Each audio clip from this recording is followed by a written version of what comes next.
In 2003, a small startup emerged in Silicon Valley, promising to tame data for a safer world. But beneath its noble facade, a darker truth festered. Fueled by CIA cash, it morphed into an AI titan, its algorithms now stalking citizens and guiding NATO's generals. Its CEOs Alex Karp and Peter Thiel parade billions, preaching techno-dominion, while their lobbying strangles fair competition. From predictive policing to deportation dragnets, Palantir's tech leave a trail of ethical wreckage. Once a dreamer's vision, it is now a $217 billion surveillance giant, reshaping the globe in its shadowy image. Today, we're going to discuss: why is Palantir controversial?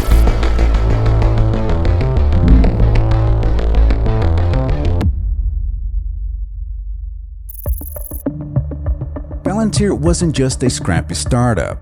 It had a shadowy benefactor, the CIA, which pumped $2 million into the company through its venture arm, In-Q-Tel. That early cash gave Palantir a leg up, but it also tied the company to the intelligence world, a connection that would haunt its reputation. Fast forward to today, and Palantir is a publicly traded Goliath, valued at $217 billion. Its platforms, Gotham, Foundry, and AI-powered AIP, crunch massive data sets to predict everything, from terrorist threats to market trends. In Q4 2024 alone, it raked in $702 million, a 36% jump from the year before. Its clients, the CIA, FBI, NATO, even IDF, alongside corporation giants like BP and Airbus. On paper, Palantir is a tech success story, but behind the numbers lies a storm of controversies.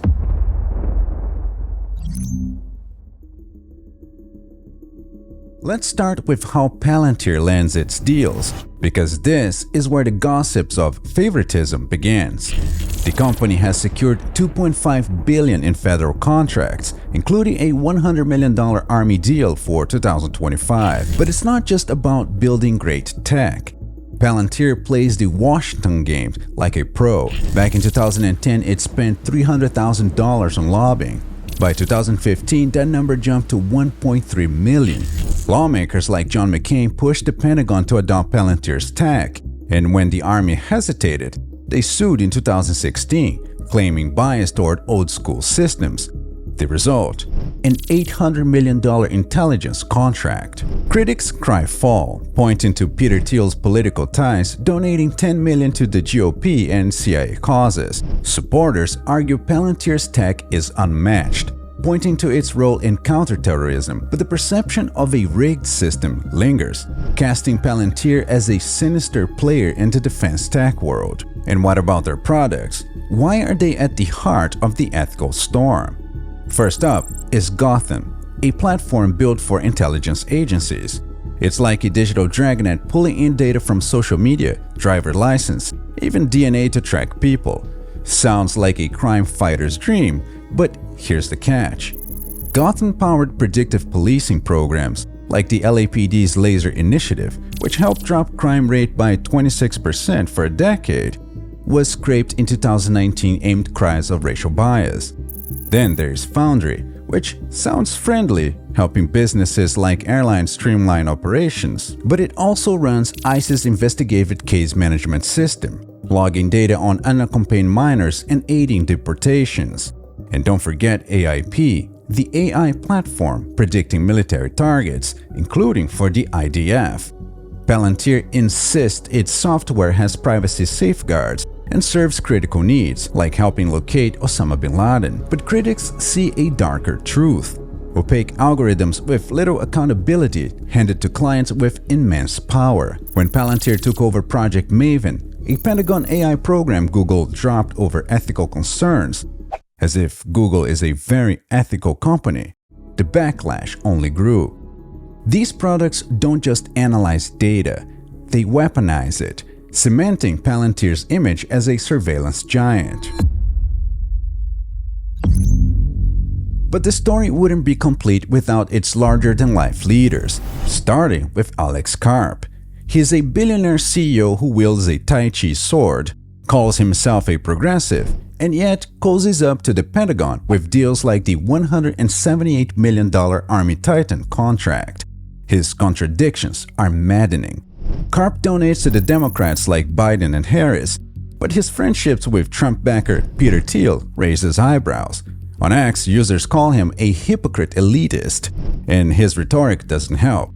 Karp has declared the West innately superior. Why did you write this? Were you mad at the educational system? Did you think that they were teaching the wrong thing? What sparked it? Look, I think the West, as a notion and as a principle upon which it is executing, is obviously superior. In his 2025 book, The Technological Republic, doubles down, urging Silicon Valley to embrace American dominance. So the book really is an attempt to say, look, everything you learned at your school and college about how the world works is intellectually incorrect. And here is a way of seeing the world that may not be right, but it's not wrong. Karp's bizarre outbursts, like joking about drone striking venture capitalists. I love the idea of getting a drone and having light fentanyl-laced urine spraying on analysts who tried to screw us. So that's my lower purpose. Only add fuel to the fire. To Karp, Palantir's AI upholds Western values, and to him, critics are just woke retards. Then there is Peter Thiel, the mastermind behind Palantir's rise. A libertarian billionaire, Thiel $15 million in donations to Trump-aligned candidates, including J.D. Vance's Senate run, makes him a GOP kingmaker. To some, his political views are even more provocative. Defeat the Soviet Union, and we won. Now we are told that the great debate is about who gets to use which bathroom. This is a distraction from our real problems. Who cares?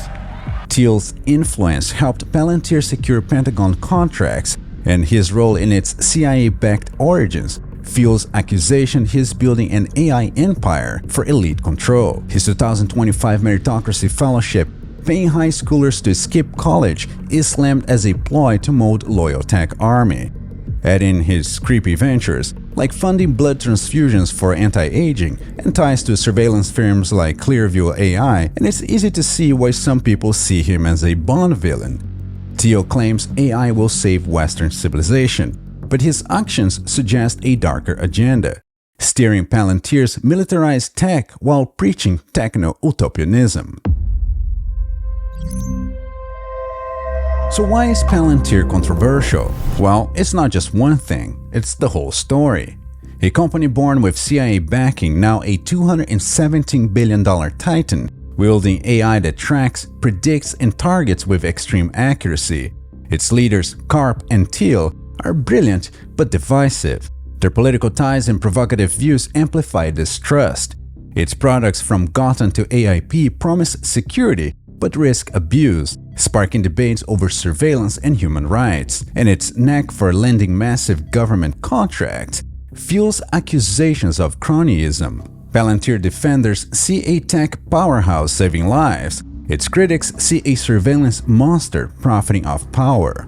That is the story of Palantir, a tale of ambition, innovation, and a whole lot of controversy. What do you think? Is Palantir a necessary force in a chaotic world, or a dangerous giant that's gone too far?